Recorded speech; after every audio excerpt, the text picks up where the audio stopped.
മക്കളെല്ലാവർക്കും നമസ്കാരം. സഹകരിക്കുക. ഓർഗാനിക് കെമിസ്ട്രിയാണ് നമ്മൾ പറയാൻ പോകുന്നത്. അതിനകത്ത് ഏറ്റവും ഇമ്പോർട്ടൻ്റ് ആയിട്ടുള്ള ചോദ്യങ്ങൾ, അതിലെല്ലാം ഞാൻ പറഞ്ഞല്ലോ, എല്ലാം എക്സ്പ്ലെയിൻ ചെയ്യത്തില്ല. ഓക്കെ, നമുക്ക് ആദ്യം നെയ്മിങ്ങിലേക്ക് പോകാം. നെയ്മിങ് എന്നൊരു ഭാഗമാണ് നമുക്ക് ആദ്യമായിട്ടുള്ളത്. നെയ്മിങ്. ഓക്കെ, ഉറപ്പായി 100% ഗ്യാരണ്ടിയാണ് ഒരു ക്വസ്റ്റ്യൻ നെയ്മിങ്ങുമായി ബന്ധപ്പെട്ട് ഉണ്ടായിരിക്കും. അതിന് ഞാൻ കുറെ എക്സാമ്പിളുകൾ എഴുതിയിട്ടുണ്ട്. അതിന്റെ പേര് കണ്ടുപിടിക്കുന്നു. നെയ്മിങ്ങിന്റെ എല്ലാ റൂൾസിലേക്കും ഞാൻ പോകുന്നില്ല. എനിക്ക് ഇമ്പോർട്ടൻ്റ് എന്ന് തോന്നുന്ന കുറച്ച് സാധനങ്ങൾ മാത്രം ഞാൻ ചെയ്യിപ്പിക്കുന്നു. അതിൽ ആദ്യത്തേതാണ്, എല്ലാം ഞാൻ ബോണ്ട് ലൈൻ റെപ്രസെന്റേഷൻ ആണ് നിങ്ങൾക്ക് തന്നിരിക്കുന്നത്. അത് വെച്ച് മാത്രമായിരിക്കും ഞാൻ ഇതിന്റെ അകത്ത് പറയാൻ ശ്രമിക്കുന്നത്. ഓക്കെ, നോക്കിയ മക്കളെ, ഒന്നാമത്തത് ഇതൊരു ബോണ്ട് ലൈൻ റെപ്രസെന്റേഷൻ ആണ്, അല്ലെ? അപ്പോൾ ഇതിന്റെ പേര് നമ്മൾ കണ്ടുപിടിക്കാൻ പോവുകയാണ്. പേര് കണ്ടുപിടിക്കുമ്പോൾ ലോങ് ചെയിൻ കണ്ടുപിടിക്കണം. ലോങ് ചെയിൻ ഓരോ ജംഗ്ഷനും, ഇത് ഓരോ ജംഗ്ഷനും എന്താണ്? ഓരോ കാർബൺ ആണ്. ഓർത്തുകൊള്ളണം, ഓരോ ജംഗ്ഷനും ഓരോ പോയിന്റുകളും ഇതെല്ലാം ജംഗ്ഷൻസ് ആണ്. അതെല്ലാം ഒരു കാർബൺ ആണ്. അതിൽ ഏറ്റവും കൂടുതൽ കാർബൺ അറ്റാച്ച് ചെയ്തതാണ് ലോങ് ചെയിൻ. മക്കളെ നോക്കിക്കേ, ഇതിന്റെ അകത്ത് നമുക്ക് എടുക്കാൻ പറ്റുന്ന ചെയിനുകൾ ഏതൊക്കെയാണ്?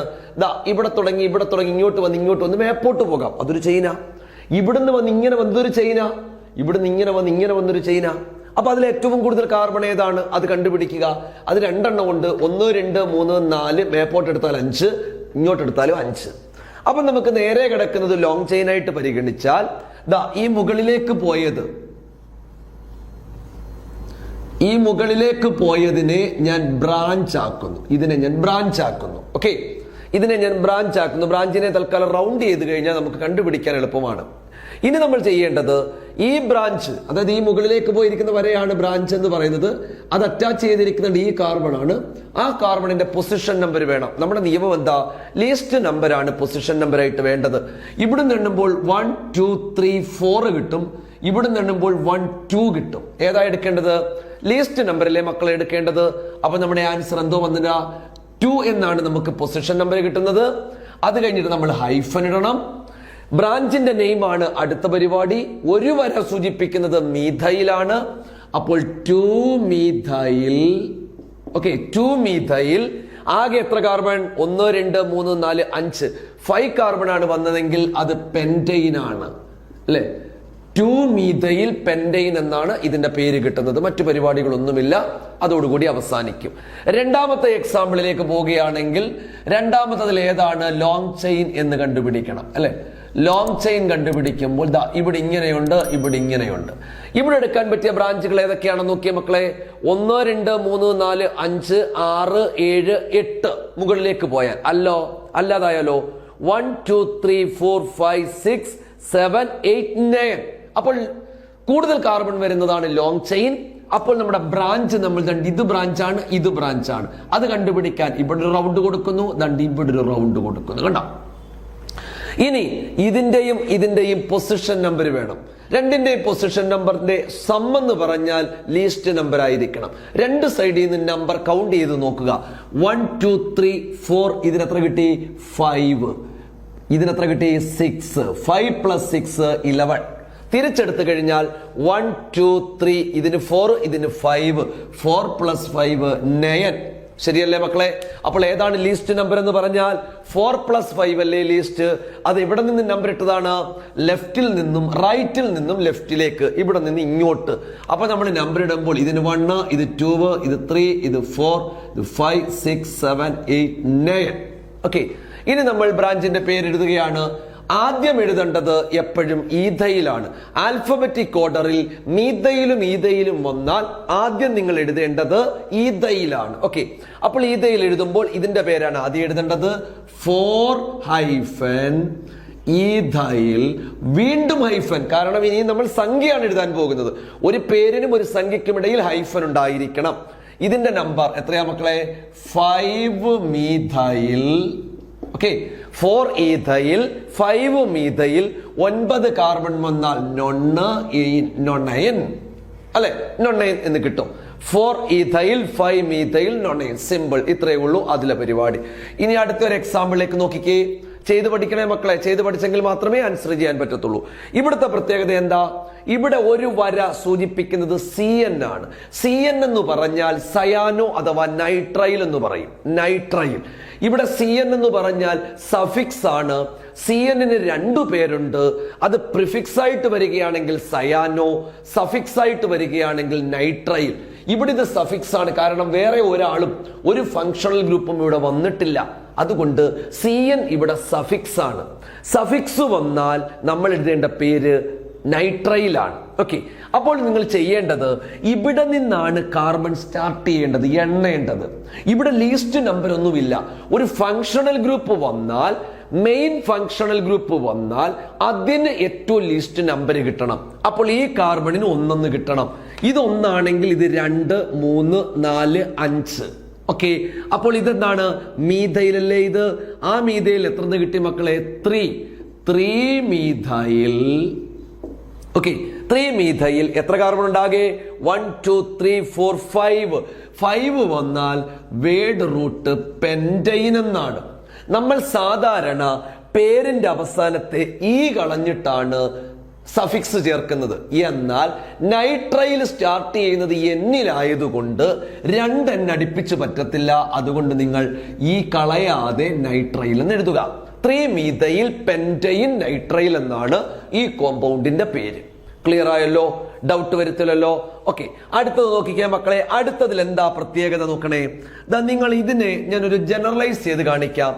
നിങ്ങൾക്ക് തരുന്ന ഒരു കോമ്പൗണ്ടിൽ നോക്കിക്കോണം, ഇവിടെ ഇങ്ങനെ ഡബിൾ ബോണ്ട് ഓക്സിജൻ മാത്രമാണുള്ളത് എങ്കിൽ, ഡബിൾ ബോണ്ട് ഓക്സിജൻ മാത്രമാണെങ്കിൽ ഇത് CO എന്ന് പറയുന്ന കാർബണിൽ ഗ്രൂപ്പാണ്. CO മാത്രം വന്നാൽ, ഇവിടെ ഒരു H കൂടി വന്നാൽ നമ്മൾ ഇത് 3 കൂടി ഒരുമിച്ചെടുക്കുമ്പോൾ അത് CHO ആണ്.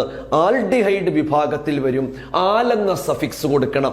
ഇനി മക്കളെ ഇവിടെ ഒരു OH ആണ് വരുന്നതെങ്കിൽ മൊത്തത്തിൽ എന്തോ വരും? COOH. അത് കാർബോക്സിലിക് ആസിഡ് ആണ്. ഓയിക് ആസിഡ് എന്ന് കൊടുക്കണം. പിടികിട്ടിയോ? തെറ്റിപ്പോകരുത്. ഞാൻ ഒരുമിച്ച് വരച്ച് കാണിച്ചു തരാം. നിങ്ങൾക്ക് ഇങ്ങനെയാണ് കിട്ടുന്നതെങ്കിൽ, ഡബിൾ ബോണ്ട് ഓക്സിജൻ മാത്രമാണെങ്കിൽ ഇത് ഡബിൾ ബോണ്ട് ഓക്സിജനും ഇവിടെ H ഉണ്ടെങ്കിൽ ആൽഡിഹൈഡ്, ഡബിൾ ബോണ്ട് ഓക്സിജനും ഇവിടെ OH ഉണ്ടെങ്കിൽ കാർബോക്സിലിക് ആസിഡ്. ഇങ്ങനെ 3 സ്ട്രക്ചർ നിങ്ങൾക്ക് തരും. ഇനി ഇവിടെ ഡബിൾ ബോണ്ട് ഓക്സിജൻ ഇല്ലാതെ ഇവിടെ OH തന്നാൽ അത് phenol. Clear? Sorry, alcohol. Phenol അല്ല, ആൽക്കഹോൾ. ഓക്കെ, അത് പഠിച്ചിരിക്കണം, ഇമ്പോർട്ടന്റ് ആണ്. അതിനെ ബേസ് ചെയ്തായിരിക്കാം നമുക്ക് ചോദ്യം ചോദിക്കുന്നത്. അപ്പോൾ നോക്കിക്കേ, ഇവിടെ എന്താ സംഭവം? CHO ഇത് ഒരുമിച്ചൊരു ഫങ്ഷണൽ ഗ്രൂപ്പാണ്. അത് വന്നാൽ സഫിക്സ് എന്താ മക്കളെ? ആലെന്നാണ് കൊടുക്കേണ്ടത്. അപ്പോൾ ഇതിന് നിങ്ങൾ 1 നമ്പർ കൊടുത്തു. ഇത് 2, ഇത് 3. ഇത് ക്ലോറിനാണ്. 3ൽ ക്ലോറിൻ ഉണ്ട്. എന്താ പേര്? 3 ക്ലോറോ. ശരിയാണല്ലോ. ആകെ എത്ര കാർബൺ ഉണ്ട്? 3 കാർബൺ വന്നാൽ പ്രൊപ്പൈൻ. അതിന്റെ വേണ്ട, കളഞ്ഞിട്ട് ആൽ. 3 ക്ലോറോ പ്രൊപ്പനാൽ. പിടികിട്ടിയോ? നമ്മൾ ഇവിടുത്തെ ഫങ്ഷണൽ ഗ്രൂപ്പ് കണ്ടുപിടിക്കുക. CHO വന്നാൽ ലാസ്റ്റിൽ ആല് വരും. ഓക്കെ, ആകെയുള്ള കാർബൺ ഇതിന് 1 കൊടുത്തു. 2 3. ഇത് കാർബൺ അല്ല, ഇത് ക്ലോറിൻ ആണ്. 3ാമത്തെ കാർബണുമായി ക്ലോറിൻ. 3 ക്ലോറോ. 3 കാർബൺ വന്നാൽ പ്രൊപ്പൈൻ. കളഞ്ഞിട്ട് ആൽ, പ്രൊപ്പനാൽ. പിടികിട്ടിയല്ലോ? നെക്സ്റ്റ് നോക്കിക്കേ, ഇതിന്റെ ആൻസർ നോക്കിക്കേ മക്കളെ. ഇത് ഞാൻ നേരത്തെ വരച്ച് കാണിച്ചതിന്റെ കൂട്ടാണല്ലോ. CO മാത്രമേ ഉള്ളൂ, കാർബണിലാണ്. അപ്പോൾ ഇവിടെ എങ്ങനെ കിട്ടും? 1 2 3 4. 2ാമത്തതിൽ കാർബൺ ഉണ്ട്. നമുക്ക് എങ്ങനെ എഴുതാം? Butane 2 on. Butane 2 on. 4 carbon വന്നാൽ വേർഡ് റൂട്ട് ബ്യൂട്ടാണ്. ബ്യൂട്ടനോൺ എന്ന് എഴുതാം, അല്ലെങ്കിൽ പൊസിഷൻ നമ്പർ സൂചിപ്പിക്കാം. 2ാമത്തതാണ് എന്ത്? നമ്മുടെ ഫങ്ഷണൽ ഗ്രൂപ്പ് കിടക്കുന്നത്. അതുകൊണ്ടാണ് ബ്യൂട്ടാൻ 2 ഓൺ എന്ന് എഴുതാം, അല്ലെങ്കിൽ ബ്യൂട്ടനോൺ എന്ന് എഴുതാം. ക്ലിയർ ആയല്ലോ? അടുത്ത എക്സാമ്പിളിലേക്ക് നോക്കിക്കേ മക്കളെ. ഇവിടെ എന്താ സംഭവിച്ചിരിക്കുന്നത്? ക്ലോറിനും ബ്രോമിനും മാത്രമല്ലേ ഉള്ളൂ ബ്രാഞ്ച്. ഫങ്ഷണൽ ഗ്രൂപ്പ് വേറെ ഒന്നും വന്നിട്ടില്ല. അപ്പോൾ ഈ കാർബൺ, ഇത് രണ്ടും കൂടെ അറ്റാച്ച് ചെയ്യുന്നത് ഈ കാർബൺ ആണ്. ഇതിന്റെ പൊസിഷൻ നമ്പർ 1 2 3. 1 2 3 4 5. ലീസ്റ്റ് നമ്പർ ഏതാണ്? 3 ആണ്. ഇനി നോക്കിക്കേ, ഈ 3 എന്ന് പറയുന്ന കാർബണിൽ ക്ലോറിനുമുണ്ട്, ബ്രോമിനുമുണ്ട്. 2 പേരും ഇവിടെ കിടപ്പുണ്ട്. അപ്പോൾ 2 പ്രാവശ്യം അത് എഴുതണം. എങ്ങനെ എഴുതും? 3 ബ്രോമോ. എന്തുകൊണ്ടാണ് ബ്രോമോ ആദ്യം എഴുതിയത്? Alphabetic order. 3 bromo 3 chloro. Okay, ആകെ എത്ര കാർബൺ? 1 2 3 4 5 6 7 വന്നാൽ എന്താണ് മക്കളെ? ഹെപ്റ്റൈൻ അല്ലെ? Heptyne. Okay, 3 bromo 3 chloro heptyne. ഇങ്ങനെയാണ് ഇതിന് പേരിടേണ്ടത്. ഇതുപോലെയുള്ള എക്സാമ്പിളുകൾ എടുത്തു വെച്ച് പഠിക്കുക. ക്ലിയർ ആയല്ലോ? ഡൗട്ട് ഇല്ലല്ലോ? അടുത്തത് നമ്മൾ പേര് തന്നിട്ട് അതിന്റെ സ്ട്രക്ചർ എഴുതുന്നതുകൂടെ പഠിപ്പിക്കുന്നതായിരിക്കും. നമ്മൾ ഒരെണ്ണത്തിന്റെയും കൂടെ പേരിട്ടതിന് ശേഷം നമുക്ക് പേരിൽ നിന്ന് സ്ട്രക്ചർ കണ്ടുപിടിക്കാം. നോക്കിയ മക്കളെ, ഇതൊരു സൈക്ലിക് കോമ്പൗണ്ട് ആണ്. ഇതിന്റെ പേരിടുമ്പോൾ നിങ്ങൾ ചെയ്യേണ്ട ഒറ്റ കാര്യമേ ഉള്ളൂ. നമ്മുടെ പ്രധാനപ്പെട്ട ഒരു ഓർഗാനിക് കോമ്പൗണ്ടിന്റെ പേരെഴുതുമല്ലോ, അതിന് മുൻപായിട്ട് എന്ത് ചേർത്തിരിക്കണം? സൈക്ലോ എന്ന സഫിക്സ് പ്രിഫിക്സ് ചേർത്തിരിക്കണം. ഓക്കെ, പ്രൈമറി പ്രിഫിക്സ് എന്നാണ് അതിന് അറിയപ്പെടുന്നത്. സൈക്ലോ എന്ന പ്രിഫിക്സ് ചേർത്തിരിക്കണം. അപ്പൊ ഇവിടെ നിങ്ങൾക്ക് കണ്ടുപിടിക്കാം. നിങ്ങൾ ചെയ്യേണ്ടത് ഇവിടെ നിന്ന് നമ്പർ ഇട്ട് നോക്കുക. നോക്കിയ മക്കളെ, ഇതിനൊന്ന് കൊടുക്കാം, ഇതിന് ഒന്ന് കൊടുക്കാം. ഓക്കെ, അപ്പൊ ഇതിനൊന്ന് കൊടുക്കുമ്പോൾ ഇങ്ങനെ എണ്ണാം, ഇങ്ങനെ എണ്ണാം. ഏതാണ് എളുപ്പവഴി എന്ന് വെച്ചാൽ നോക്കുക. ഇപ്പൊ ഇതിനൊന്ന് കൊടുത്തു. ഓക്കെ, ശ്രദ്ധിച്ചോളെ ഞാൻ കണ്ടുപിടിക്കുന്ന രീതി. ഇതിനൊന്ന് കൊടുത്താൽ ഇത് 2, ഇത് 3 ആണേ. ഇനി ബ്രാഞ്ച് ഏതൊക്കെയാണ്? ദാ ഇങ്ങോട്ടൊരു വര സൂചിപ്പിക്കുന്നല്ലോ, അത് മീഥയിലാണ്. ഇങ്ങോട്ട് ഒരു വര സൂചിപ്പിക്കുന്നല്ലോ, അതും മീഥയിലാണ്. ശരിയാണല്ലോ? അപ്പൊ 2 മീഥയിലുണ്ട്, 2 ഒന്നിലാണ്. 1 + 1 + 3 എത്ര കിട്ടും? 5. ശരിയല്ലേ? തിരിച്ച് ഇതിന് 1 കൊടുത്തേ 2, ഇത് 3 വരും. അപ്പൊ എന്തോ സംഭവിക്കും? 1 + 3 + 3 വരും, 7 വരും. ഏതാണ് ചെറുത്? ഏതാണ്? 5 ആണ്. അപ്പോൾ അത് വേണം നമ്മൾ കൊടുക്കുവാനുള്ള പേര്. പിടികിട്ടിയല്ലോ? നമ്പർ ഇടുന്നതാണ് നിങ്ങൾ നിർബന്ധമായിട്ടും പഠിക്കേണ്ടത്. ഇതിന് 1 കൊടുക്കുക, 2 3. ഓക്കെ, ഇനി എങ്ങനെ എഴുതാം മക്കളെ? ആദ്യം ഇത് ബ്രാഞ്ച് ഈഥയിലാണ്, 2 വരെയുള്ളത് കൊണ്ട് ഈഥയിൽ. 3 ഈഥൈൽ. Okay, hyphen 1,1 dimethyl. കണ്ടോ? 3 ഈഥൈൽ 1,1 ഡൈമീഥൈൽ. ഇനി ഇതെന്താണ് സാധനം? എത്ര കാർബൺ ടോട്ടൽ? ഹെക്സൈൻ ആണ്. ഹെക്സൈൻ. ആ ഹെക്സൈന്റെ മുൻപിൽ സൈക്ലോ എന്ന് ചേർക്കുക. Cyclo hexyne. കണ്ടോ? 3 ethyl 1,1 dimethyl cyclo hexyne. 3 ethyl 1,1 dimethyl cyclo hexyne എന്നാണ് ഇതിന്റെ പേര് വരുന്നത്. ഇമ്പോർട്ടന്റ് ആണ്, അതും പഠിച്ചിരിക്കും. ഏതെങ്കിലും ഈ തന്നിരിക്കുന്നതിൽ ഒരെണ്ണം തന്നെ ചോദിച്ചിരിക്കും. ഓക്കെ, അടുത്ത നോക്കിക്കേ. 2,4,7 ട്രൈ. ഫ്രൈ അല്ല, ട്രൈ മീഥൈൽ ഒക്ടൈൻ. പേരാണ് തന്നത്. പേരിൽ നിന്നും നമുക്ക് സ്ട്രക്ചർ കണ്ടുപിടിക്കണം. വളരെ എളുപ്പമാണ്. ഞാൻ പറയുന്ന രീതിയിൽ ചെയ്യണം. ശ്രദ്ധിച്ചോ? ഇതൊക്കെ ചോദിക്കുമ്പോൾ നിങ്ങൾ ബോണ്ട് ലൈൻ റെപ്രസെന്റേഷൻ എഴുതണമെന്ന് നിർബന്ധമില്ല. കംപ്ലീറ്റ് സ്ട്രക്ചറൽ ഫോർമുല ഇടുന്നതായിരിക്കും നല്ലത്. ഓക്കെ, അപ്പൊ ഞാൻ ഇവിടെ ചെയ്യാൻ പോകുന്നത് ഇങ്ങനെയാണ്. ആദ്യം ഇവിടുത്തെ വേർഡ് റൂട്ട് എടുക്കണം. ഒക്ട് എന്ന് വെച്ചാൽ എത്ര കാർബൺ ആണ്? 8 കാർബൺ. എയിനാണ് കിടക്കുന്നത്, എല്ലാം സിംഗിൾ ബോണ്ട് ആണ്. അപ്പൊ 8 കാർബൺ സിംഗിൾ ബോണ്ടോട് കൂടി അകത്തി എഴുതുക. 1 2 3 4 5 6 7 8. 8 കാർബൺ നമ്മൾ അകത്തി കൊടുത്തു. ഇനി നമ്മൾ ബ്രാഞ്ച് എടുക്കുക. 2 4 7. നിങ്ങൾ ഏതെങ്കിലും ഒരു സൈഡിൽ നിന്ന് അങ്ങ് എണ്ണുക. എളുപ്പം ഏതാണ്? ഇവിടുന്ന് അങ്ങോട്ട് എണ്ണുന്നതായിരിക്കും നല്ലത്. അവിടുന്ന് അങ്ങോട്ട് 2 4 7 ഏത് കൊടുക്കണം? മീഥൈൽ. മീഥൈലിന്റെ സ്ട്രക്ചർ എന്താ? CH3. അപ്പോൾ 2 ഏതാ മക്കളെ? ഇത് 2 അല്ലേ? അതിൽ CH3. 3 4 CH3. 5 6 7 CH3. കണ്ടോ? 3 എണ്ണത്തിൽ CH3യും കൊടുത്തു. ഇനി എന്ത് ചെയ്യണം? കാർബണിന്റെ വാലൻസി കംപ്ലീറ്റ് ചെയ്താൽ മതി. എങ്ങനെയാണ് ചെയ്യുന്നത് നോക്കിക്കൂ. ഇവിടെ ഈ ഒരു കാർബൺ ഉണ്ട്. ഇതിന് ചുറ്റും നിങ്ങൾ നോക്കുക. ഈ വര അതിന്റെ അല്ല, അതെടുത്തിട്ട് പോകരുത്. ഓക്കെ, ഈ കാർബണിന് ചുറ്റും നോക്കുമ്പോൾ എത്ര ലൈൻ കാണുന്നു നോക്കുക. 1 ലൈൻ. കാർബണിനാകെ വേണ്ടത് 4 ലൈനാണ്, അല്ലെങ്കിൽ 4 വാലൻസിയാണ് വേണ്ടത്. ഞാൻ ലൈൻ എന്ന് ഉദ്ദേശിച്ചത് പഠിക്കാൻ എളുപ്പത്തിന് വേണ്ടിയാണ്. 1 വര. അപ്പോൾ ഇനി 3 വരയും കൂടെ വരണം. എന്ന് വെച്ചാൽ 3 പേരുമായി ബന്ധം വേണം. അപ്പോൾ നിങ്ങൾ H3 കൊടുക്കുക. ഇത്രയേ ഉള്ളൂ പരിപാടി. മനസ്സിലായോ? എത്ര ലൈൻ ഉണ്ടോ ബാക്കിയുള്ളത് ഹൈഡ്രജൻ കൊടുക്കുക. ഇവിടെ നോക്കിക്കേ 1 2 3, അതുകൊണ്ട് 1 ഹൈഡ്രജൻ. ഇത് നോക്കിക്കേ 1 2, അതുകൊണ്ട് 2 hydrogen. 1 2 3 1 hydrogen. 1 2 2 hydrogen. 1 2 2 hydrogen. 1 2 3 1 hydrogen. 1 hydrogen ഒരു വര മാത്രം CH3. തീർന്നു പരിപാടി. ഓക്കെ, ക്ലിയർ ആയല്ലോ?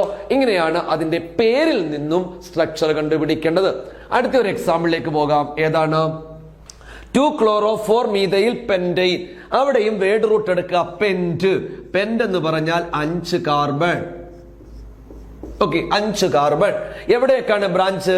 2 ക്ലോറോ 1 2, ഇതിൽ ക്ലോറോ Cl. 4 മീഥൈൽ 3,4 ഇതിൽ CH3 കണ്ടോ, തീർന്നു പരിപാടി. ബാക്കി ഹൈഡ്രജൻ കംപ്ലീറ്റ് ചെയ്യും. ഇവിടെ ഒരു വര, അതുകൊണ്ട് 3. ഇവിടെ 1 2 3 1 1 2 2 1 2 3 1 ഇവിടെ 3. കണ്ടോ, തീർന്നു പരിപാടി. ഇതാണ് പേരിൽ നിന്നും സ്ട്രക്ചർ കണ്ടുപിടിക്കാൻ മക്കളെ 100% ഉറപ്പാണ്. ഒന്നുകിൽ പേരിൽ നിന്ന് കണ്ടുപിടിക്കാൻ, അല്ലെങ്കിൽ സ്ട്രക്ചർ എന്നതിന്റെ പേര് നെയിമിങ്ങുമായി ബന്ധപ്പെട്ട് ഒരു ക്വസ്റ്റ്യൻ 100% ഉറപ്പാണ്. അത് ഒന്നിൽ ഒതുങ്ങിയാൽ മാത്രമേ എനിക്ക് അതിശയമുള്ളൂ. 1 2 ചോദ്യങ്ങൾ പേരുമായി ബന്ധപ്പെട്ട് ചോദിക്കാവുന്നതാണ്. ക്ലിയർ ആയല്ലോ? കൃത്യമായി പഠിക്കുക മക്കളെ. നെയിമിംഗ് ഞാൻ പറഞ്ഞല്ലോ, ഷുവർ ക്വസ്റ്റ്യൻ ആണ്. പേരിൽ നിന്ന് സ്ട്രക്ചർ ചോദിക്കാം, സ്ട്രക്ചറിൽ നിന്ന് പേര് ചോദിക്കാം. ഓക്കെ, നിങ്ങൾ കാണാതെ പഠിക്കേണ്ട 2 കാര്യങ്ങളോട് ഞാൻ പറയുന്നത് ഞാൻ എക്സ്പ്ലെയിൻ ചെയ്യാൻ പോകുന്നില്ല. പല തവണയായിട്ട് നമ്മൾ ക്ലാസ് എടുത്ത് തന്നിട്ടുള്ളതാണെന്നാണ് എൻ്റെ വിശ്വാസം. ഇമ്പോർട്ടന്റ് ക്വസ്റ്റ്യൻ ഞാനത് പറഞ്ഞിട്ടുണ്ടായിരുന്നു. അതുകൊണ്ട് നിങ്ങൾ നിർത്തിച്ച് പഠിക്കുക. ഇനി നമുക്ക് വിശദീകരിക്കാൻ വയ്യ. നിങ്ങൾ നിർബന്ധമായിട്ടും പഠിക്കേണ്ട അടുത്തൊരു ക്വസ്റ്റ്യൻ ആണ് ഡ്യൂമാസ് മെത്തേഡ്. പഠിക്കാത്തവരെല്ലാം ഇത് പഠിച്ചിട്ടേ പോകാവൂ. അതേപോലെ തന്നെ നിർബന്ധമായും പഠിക്കേണ്ടതാണ് പ്യൂരിഫിക്കേഷൻ മെത്തേഡ്. ഓക്കെ, അതിൽ ഇമ്പോർട്ടന്റ് ആയിട്ട് ക്രിസ്റ്റലൈസേഷനും ക്രോമറ്റോഗ്രാഫിയും ഡിസ്റ്റിലേഷനും, ഇത് 3 പഠിച്ചിട്ടേ പോകാവൂ. ഏതൊക്കെയാണ്? Crystallisation, distillation and chromatography. ഈ 3 കാര്യങ്ങൾ കൃത്യമായി പഠിച്ചിട്ടേ നിങ്ങൾ എക്സാമിന് പോകാവൂ. ഡ്യൂമാസ് മെത്തേഡ് മറന്നു പോകരുത്. 99% ചോദിക്കുന്നുണ്ട് മനസ്സ് പറയുന്നു. അതുകൊണ്ട് നിങ്ങൾ ഡ്യൂമാസ് മെത്തേഡ് പഠിക്കുക. ദെൻ പ്യൂരിഫിക്കേഷൻ മെത്തേഡ് പഠിക്കുക മക്കളെ.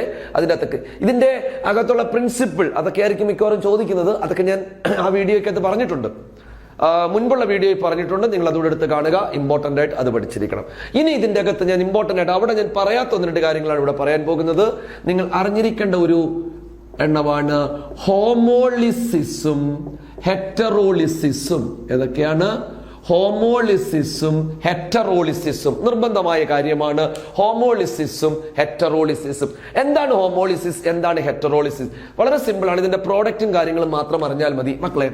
2 കാർബൺ, ഞാനത് സിമ്പിളായി പറയുന്നു. 2 കാർബണുകൾ ബോണ്ട് ബ്രേക്ക് ചെയ്യാൻ തീരുമാനിച്ചു. ഈ കാർബണും ഈ കാർബണും ബോണ്ട് ബ്രേക്ക് ചെയ്യാൻ തീരുമാനിക്കുന്നു. 2 പേരും ബോണ്ട് ബ്രേക്ക് ചെയ്യുന്നു. 2 പേരും അവരവരുടെ ഇലക്ട്രോണിനെയും കൊണ്ട് ബോണ്ടിൽ അവർ കൊടുത്തിരുന്ന ഇലക്ട്രോൺ ഉണ്ടല്ലോ, ഈ കാർബൺ ഒരു ഇലക്ട്രോണിനെ കൊടുത്തു, ഈ കാർബൺ ഒരു ഇലക്ട്രോണിനെ കൊടുത്തു. ആ തങ്ങൾ കൊടുത്ത ഇലക്ട്രോണിനെ അല്ലെങ്കിൽ സ്വന്തം ഇലക്ട്രോണിനെ തിരിച്ചു വാങ്ങിക്കൊണ്ട് ബന്ധം വിച്ഛേദിക്കുന്നു. ഓക്കെ, അങ്ങനെയുള്ള ഫിഷനെ വിളിക്കുന്ന പേരാണ് എന്ത്? ഹോമോളിസിസ് എന്ന് പറയും. എന്താ പറയുന്നത്? ഹോമോളിസിസ്. അവിടെ ഹോമോളിസിസിന്റെ ഫലമായിട്ട് നമുക്ക് കിട്ടുന്ന പ്രോഡക്റ്റിന്റെ പേര് പഠിക്കുക. Carbon free radical. എന്താണ്? കാർബൺ ഫ്രീ റാഡിക്കൽ ആണ് ഹോമോളിസിസിന്റെ പ്രോഡക്റ്റ്. ദെൻ ഹെറ്ററോളിസിസ് എന്ന് പറയുമ്പോൾ ഒരു ചെറിയ വ്യത്യാസമുണ്ട്. എന്താണെന്നറിയാവോ? ഇവർ 2 പേരും ഓരോ ഇലക്ട്രോണിനെ ഷെയർ ചെയ്തുകൊണ്ടിരിക്കുകയാണ്. ഇവിടെ കാർബണും കാർബണും ആയിരിക്കത്തില്ല വരുന്നത്. ഇവിടെ വരുന്നത് ഒരു ഇലക്ട്രോൺ നെഗറ്റീവ് എലമെന്റ് ആയിരിക്കും. ഒരു ഇലക്ട്രോൺ നെഗറ്റീവ് എലമെന്റ്. ഇപ്പൊ ഞാൻ തൽക്കാലം കാർബൺ കാർബൺ ബേസ് ചെയ്ത് മാത്രം പറയുന്നു. ഇവർ ബോണ്ട് ബ്രേക്ക് ചെയ്യുമ്പോൾ ഒരു കാർബൺ ഷെയർ ചെയ്ത 2 ഇലക്ട്രോണിനെ സ്വന്തമാക്കി പോകുന്നു. മക്കളെ, ഈ 2 ഇലക്ട്രോൺ എന്ന് പറഞ്ഞാൽ ഒന്ന് ഈ കാർബണിന്റെയും ഒന്ന് ഈ കാർബണിന്റെയുമാണ്. പക്ഷെ ഇവർ ബന്ധം വിച്ഛേദിച്ചപ്പോൾ ഈ 2 ഇലക്ട്രോണിനെയും ഇവൻ കൊണ്ടുപോയി എന്ന് പറഞ്ഞാൽ ഈ കാർബണിന് ഒരു ഇലക്ട്രോൺ നഷ്ടപ്പെട്ടു, ദെൻ പോസിറ്റീവ് ചാർജ്. ഈ കാർബണിന് ഒരു ഇലക്ട്രോൺ കൂടുതൽ കിട്ടി, then negative charge. Positive charge ഉള്ളതിനെ വിളിക്കുന്ന പേരാണ് കാർബോകാറ്റയോൺ. നെഗറ്റീവ് ചാർജ് ഉള്ളതിനെ വിളിക്കുന്ന പേരാണ് കാർബാനയോൺ. ഓക്കെ, അപ്പോൾ ഹെറ്ററോളിസിസ് എന്ന് പറഞ്ഞാൽ തുല്യമായിട്ടുള്ള വിഘടനമല്ല. ഓക്കെ, ഒരാൾ ഇലക്ട്രോണിനെ നേടും, ഒരാൾക്ക് ഇലക്ട്രോണിനെ നഷ്ടപ്പെടും. ഇവിടെ കാർബൺ ആണ് 2ഉം വരുന്നതെങ്കിൽ കാർബണിന്റെ ആ പോസിറ്റീവ് അയോണിനെ നമ്മൾ വിളിക്കുന്ന പേരാണ് കാർബോകാറ്റയോൺ, നെഗറ്റീവ് അയോണിനെ വിളിക്കുന്ന പേരാണ് കാർബാനയോൺ. അപ്പോൾ ഹെറ്ററോളിസിസിന്റെ പ്രോഡക്റ്റ് എന്ന് പറഞ്ഞാൽ കാർബോകാറ്റയോണും കാർബാനയോണും. ഹോമോളിസിസിന്റെ പ്രോഡക്റ്റ് എന്ന് പറഞ്ഞാൽ carbon free radical. That's all. അപ്പോൾ ഹോമോളിസിസിനെ കുറിച്ചും ഹെറ്ററോളിസിസിനെ കുറിച്ചും എന്തെങ്കിലും എഴുതാൻ ചോദിച്ചാൽ ഇത്രയും കാര്യങ്ങളെങ്കിലും നിർബന്ധമായി എഴുതിയിരിക്കണം. ക്ലിയർ ആയല്ലോ? ഡൗട്ട് ഇല്ലല്ലോ? ഇല്ല. ഇനി നമ്മൾ അടുത്തതിലേക്ക് പോകുന്നത് വെരി വെരി ഇമ്പോർട്ടന്റ് ആയിട്ടുള്ള ഒരു ചോദ്യമാണ്. സ്റ്റെബിലിറ്റി ചെക്കിംഗ് എന്ന് പറഞ്ഞൊരു ക്വസ്റ്റ്യൻ 100% ചോദിക്കാൻ സാധ്യതയുള്ളൊരു ക്വസ്റ്റ്യൻ ആണ് സ്റ്റെബിലിറ്റി ചെക്കിംഗ്. നോക്കിക്കൊള്ളുക, എന്താണ് സ്റ്റെബിലിറ്റി ചെക്കിങ്ങിൽ വരുന്നത്? 2 പേരുടെ സ്റ്റെബിലിറ്റി ചെക്ക് ചെയ്യാനാണ് നമ്മളോട് ചോദിക്കുന്നത്. ആരൊക്കെയാണെന്ന് അറിയാമോ? ഒന്ന് കാർബോകാറ്റയോൺ, ഞാൻ ഇപ്പോൾ പറഞ്ഞു കഴിഞ്ഞതേ ഉള്ളൂ. 2 കാർബാനയോൺ. ഈ രണ്ടുപേരുടെ സ്റ്റെബിലിറ്റി ചെക്ക് ചെയ്യുക എന്ന് പറഞ്ഞ ഒരു എക്സാമ്പിൾ സഹിതം ഒരു ക്വസ്റ്റ്യൻ ചോദിക്കും. അതിന് എങ്ങനെ ചോദിച്ചാൽ നമ്മൾ എങ്ങനെ ആൻസർ ചെയ്യും? ശ്രദ്ധിച്ചോണേ മക്കളെ. ഇവിടെ ഞാൻ കുറെ കാർബോ കാറ്റയോൺ എഴുതുകയാണ്. CH3 plus CH3 CH2 plus CH3 toys CH plus CH3 thrice C plus. 4 എണ്ണം ഞാൻ തന്നു മക്കളെ. ഈ 4 പേരിൽ ആർക്കാണ് സ്റ്റെബിലിറ്റി കൂടുതൽ? അതേപോലെ ഞാൻ കാറ്റയോൺ എഴുതുകയാണ്. CH3 minus CH3 CH2 minus CH3 toys CH minus. 3 എണ്ണം മതി അവിടെ തൽക്കാലം കിടക്കട്ടെ. ഇത് രണ്ടും നിങ്ങൾക്ക് ചോദിക്കുകയാണെങ്കിൽ ഇതിൽ ആർക്കാണ് സ്റ്റെബിലിറ്റി കൂടുതലെന്ന് ചോദിച്ചാൽ വളരെ സിമ്പിളായിട്ട് നിങ്ങൾക്ക് ആൻസർ എഴുതാൻ പറ്റും. ശ്രദ്ധിച്ചുകൊള്ളണം. കാർബോ കാറ്റയോൺ ആകുമ്പോൾ എന്നാ ഞാൻ പറഞ്ഞത്? കാർബോ കാറ്റയോൺ ആകുമ്പോൾ CH3 ഗ്രൂപ്പുകൾ കൂടുതലുള്ള ആൾക്ക് സ്റ്റെബിലിറ്റി കൂടുതൽ. എന്താ ഞാൻ പറഞ്ഞേ? കാർബോ കാറ്റയോൺ ആകുമ്പോൾ CH3 ഗ്രൂപ്പ് കൂടുതൽ ആരോ അവന് സ്റ്റെബിലിറ്റി കൂടുതൽ. അത് നേരെ തിരിച്ചു വരും ആനയോൺ വരുമ്പോൾ. CH3 ഗ്രൂപ്പ് കുറവുള്ള ആൾക്ക് സ്റ്റെബിലിറ്റി കൂടുതൽ. സിമ്പിൾ അല്ലേ? ഇവിടെ ആൻസർ ആയി. ഏറ്റവും കൂടുതൽ ഇതാണല്ലോ. അപ്പൊ നമുക്ക് എഴുതാം CH3 ട്രൈസ് C പ്ലസ്, അതിന് ഏറ്റവും കൂടുതൽ. അത് കഴിഞ്ഞാൽ CH3 ടോയ്സ് CH പ്ലസ്. അത് കഴിഞ്ഞാൽ CH3 CH2 പ്ലസ്. അതും കഴിഞ്ഞാൽ ആർക്കാണ് മക്കളെ? CH3 plus. കണ്ടോ? ഏറ്റവും കൂടുതൽ CH3 ഗ്രൂപ്പ്. CH3 3 ഉണ്ട്, CH3 2 ഉണ്ട്. അപ്പോൾ ഏറ്റവും കൂടുതലുള്ളതിന് സ്റ്റെബിലിറ്റി കൂടുതൽ. ഇവിടെ അത് നേരെ തിരിച്ചു വരും എന്ന് പറഞ്ഞാൽ ഏറ്റവും കൂടുതലുള്ള ആളിന് കുറവ്, അത് കഴിഞ്ഞാൽ അടുത്ത ആള്. കണ്ടോ?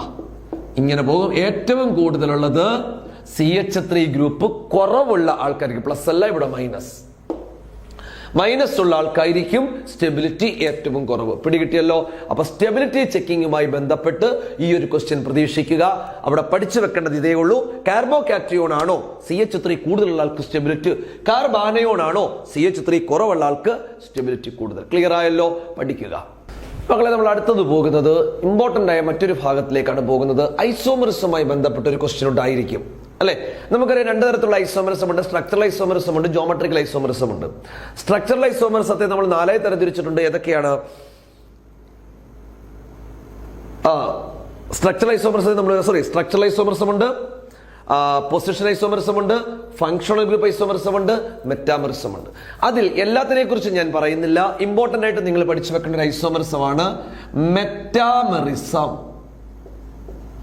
ഓക്കെ, മെറ്റാമറിസം നിങ്ങൾ നിർബന്ധമായും പഠിച്ചു വെച്ചിരിക്കണം. മെറ്റാമറിസം. ഓക്കെ, എന്താണ് മെറ്റാമറിസം? അല്ലെങ്കിൽ ഒരു എക്സാമ്പിൾ ചോദിച്ചാൽ നമുക്ക് എഴുതാൻ കഴിയുന്ന ഇത്രയേ ഉള്ളൂ സംഭവം. മെറ്റാമറിസത്തിൽ വരുന്ന ഫങ്ഷണൽ ഗ്രൂപ്പുകൾ ഒന്നുകിൽ O, അല്ലെങ്കിൽ CO, അല്ലെങ്കിൽ COO. ഇത് ഉപയോഗിച്ചുള്ള ഐസോമറിസമാണ് ഏതെന്ന് പറഞ്ഞാൽ മെറ്റാമറിസം. പഠിച്ചോണം. O, CO, COO. ക്ലിയർ ആയോ മക്കളെ? അതിന്റെ ഒരു എക്സാമ്പിൾ നോക്കിക്കേ.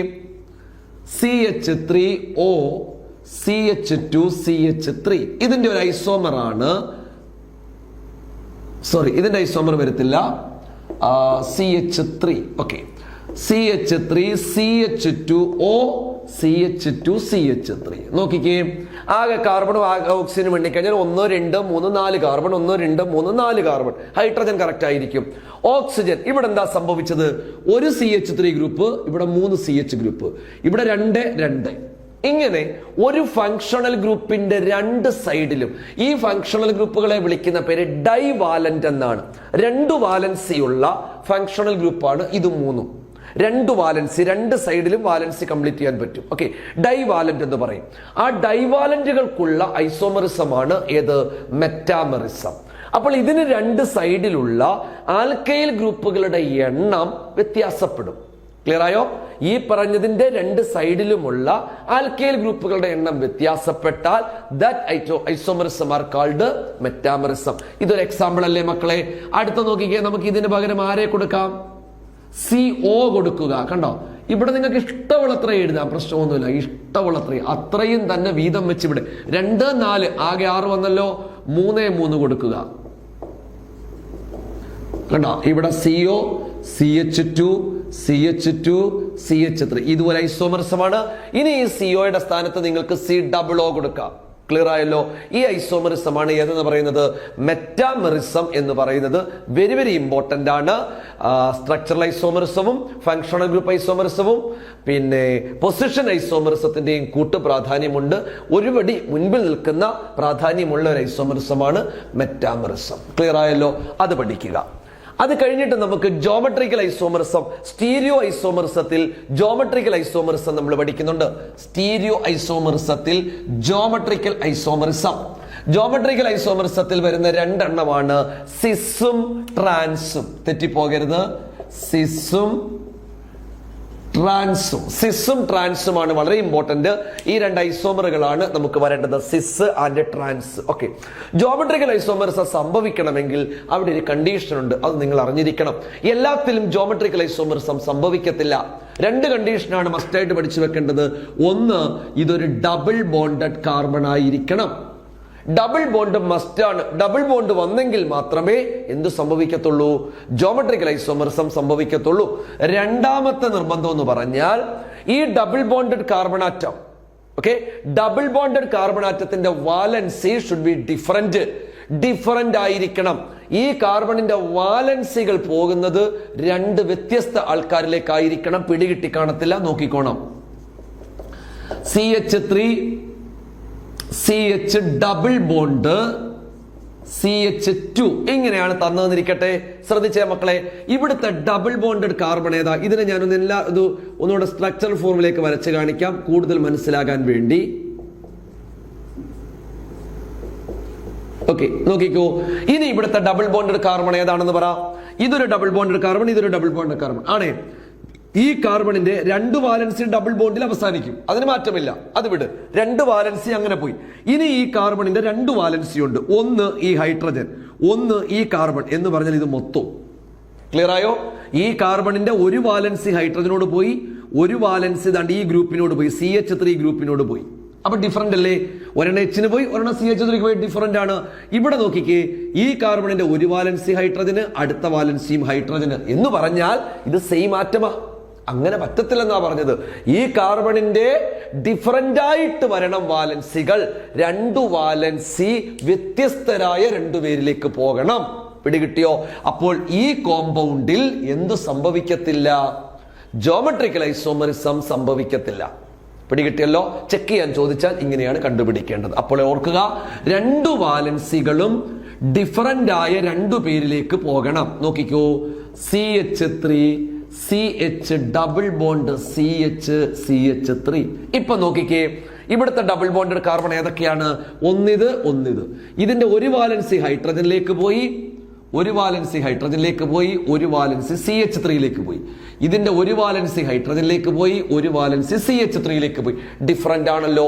അപ്പോൾ ഇവിടെ എന്ത് സംഭവിക്കും? ജോമെട്രിക്കൽ ഐസോമറിസം സംഭവിക്കും. ഇനി ഈ ജോമെട്രിക്കൽ ഐസോമറിസം 2 തരത്തിലാണ്, ഒന്ന് സിസും ഒന്ന് ട്രാൻസും. എങ്ങനെയാണ് സിസ് വരയ്ക്കുന്നത് നോക്കിക്കോ. ഈ ഹൈഡ്രജനൊക്കെ ഒഴിവാക്കിയിട്ട് ഡബിൾ ബോണ്ട് മാത്രം വരയ്ക്കുക ആദ്യം. C double bond C. Clear ആയല്ലോ? ഇനി ആരൊക്കെ മക്കളെ വാലൻസി പോയിരിക്കുന്നത്? ഒന്നൊരു ഹൈഡ്രജനിലേക്ക്, അത് നിങ്ങൾ ഇങ്ങനെ ഇവിടോട്ട് കൊടുക്കുക. അടുത്തത് ഇങ്ങോട്ടും കൊടുക്കുക, CH3 കൊടുത്തല്ലോ. അടുത്ത കാർബണിന്റെ വാലൻസികളും നമ്മൾ കൊടുക്കേണ്ടത് ഇവിടെ ഹൈഡ്രജൻ ഉണ്ടെങ്കിൽ 2ഉം ഒരേ സൈഡിൽ കൊടുക്കുക. കണ്ടോ, 2ഉം അഡ്ജസന്റ് സൈഡുകളിൽ. ക്ലിയർ ആയോ? 2ഉം അഡ്ജസന്റ് സൈഡുകളിലാണ് ബ്രാഞ്ചുകൾ വരുന്നതെങ്കിൽ ആ ഐസോമറിസത്തെ വിളിക്കുന്ന പേരാണ് സിസ് ഐസോമർ. അപ്പോൾ ഹൈഡ്രജനും ആയിരിക്കും 2 ഒരേ സൈഡിൽ വരയ്ക്കുക. ഇനി ഇവന്മാരെ നേരെ അങ്ങ് തിരിച്ചു വരച്ചാൽ, അതായത് കോണോട് കോൺ വന്നാൽ, ഓപ്പോസിറ്റ് ഡയഗണൽ ഷേപ്പിൽ വന്നാൽ അതിനെയാണ് നമ്മൾ എന്തെന്ന് വിളിക്കുന്നത്? Trans isomer. അപ്പൊ എങ്ങനെ വരയ്ക്കാം? C double bond C. ആദ്യത്തത് നിങ്ങൾ അങ്ങ് വരയ്ക്കുക, CH3. ഇനി നിങ്ങൾ ചെയ്യേണ്ടത്, ഈ സൈഡിലെ ഹൈഡ്രജൻ ഉണ്ടല്ലോ, അതിനെ ഇതിന്റെ ഓപ്പോസിറ്റ് ആക്കുക. ഇവിടെ ഹൈഡ്രജൻ, ഇവിടെ CH3. കണ്ട, ഇതൊരിക്കലും അഡ്ജസന്റ് സൈഡിൽ വരുന്നില്ല. അങ്ങനെയുള്ള ഐസോമറിനെയാണ് എന്തെന്ന് വിളിക്കുന്നത്? ട്രാൻസ് ഐസോമർ എന്ന് വിളിക്കുന്നത്. ക്ലിയർ ആയല്ലോ? 2 ഐസോമറുകൾ പഠിക്കുക, സിസ് ഐസോമറും ട്രാൻസ് ഐസോമറും. ഡൗട്ട് ഇല്ലല്ലോ? ഡൗട്ട് വരാൻ പാടില്ല. കൃത്യമായി ഇത് പഠിച്ചിരിക്കണം. ക്ലിയർ ആയല്ലോ? ഓക്കെ. ഇനി ഈ ചാപ്റ്ററിൽ ഓർഗാനിക് കെമിസ്ട്രിയിൽ ഒരൊറ്റ കാര്യം കൂടെ മാത്രമേ തൽക്കാലം ഞാൻ പറയുന്നുള്ളൂ. ബാക്കിയെല്ലാം നമ്മൾ എടുത്തിട്ടുണ്ട്. ഒന്നും കൂടി നിങ്ങളെ ഹെൽപ്പ് ചെയ്യാൻ വേണ്ടി മാത്രമാണ് ഇമ്പോർട്ടന്റ് ആയിട്ടുള്ളത് പറഞ്ഞത്. നിങ്ങളിവിടെ ഒരു 2 ഡെഫിനിഷനും കൂടെ പഠിച്ചിട്ട് പോവുക. ഇലക്ട്രോഫിലിക്കും ന്യൂക്ലിയോഫിലിക്കും അതുകൂടെ പഠിച്ചിട്ട് പോവുക. ഓക്കെ മക്കളെ, ഇലക്ട്രോഫിലിക് സബ്സ്റ്റിറ്റ്യൂഷൻ റിയാക്ഷൻ, ഇലക്ട്രോഫൈലും ന്യൂക്ലിയോഫൈലും അതിന്റെ ഡെഫിനിഷൻ 1-2 എക്സാമിന് ചോദിച്ചിട്ടുള്ളതാണ്. അപ്പൊ അതൊന്ന് ജസ്റ്റ് പഠിച്ചിട്ട് പോവുക. എന്താണ് ഇലക്ട്രോഫൈൽ, എന്താണ് ന്യൂക്ലിയോ? ഇലക്ട്രോഫൈൽ എന്ന് വെച്ചാൽ മറ്റൊന്നുമില്ല, a reagent that take away from an electron pair. Electron pair നഷ്ടപ്പെടുത്തുകയാണെങ്കിൽ അത് electrophile. Brings an electron pair, electron പെയറിനെ കൊണ്ടുവരികയാണെങ്കിൽ അത് ന്യൂക്ലിയോഫൈൽ. കാരണം നമുക്കറിയാം ഇലക്ട്രോഫൈലിന്റെ സിമ്പൽ നമ്മൾ കൊടുക്കുന്നത് E+ എന്നാണ്. E+ എന്ന് വെച്ചാൽ അർത്ഥം ഇലക്ട്രോൺ നഷ്ടപ്പെട്ടു, ടേക്ക് എവേ, ഇലക്ട്രോൺ പെയറിൽ നിന്ന് നഷ്ടപ്പെട്ടു. അപ്പൊ ടേക്ക് എവേ കൊടുക്കുക. ന്യൂക്ലിയോഫൈൽ ആകുമ്പോൾ Nu-, a reagent that brings an electron pair, electron പെയറിനെ കൊണ്ടുവരികയാണെങ്കിൽ, ബ്രിങ് ചെയ്യുകയാണെങ്കിൽ അത് ന്യൂക്ലിയോഫൈൽ. അതിന്റെ ഡെഫിനിഷനോടെ നിങ്ങൾ പഠിച്ചു വെക്കുക. ഓക്കെ, അപ്പൊ വലിയ ബുദ്ധിമുട്ടിക്കാതെ ഏറ്റവും അത്യാവശ്യം വേണ്ട കാര്യങ്ങൾ, ഈ ചാപ്റ്ററിൽ നിന്ന് ചോദിക്കുന്ന കാര്യങ്ങൾ 100% പറഞ്ഞിട്ടുണ്ട്. എന്റെ മക്കളുമാർ പഠിക്കുക. Okay, by.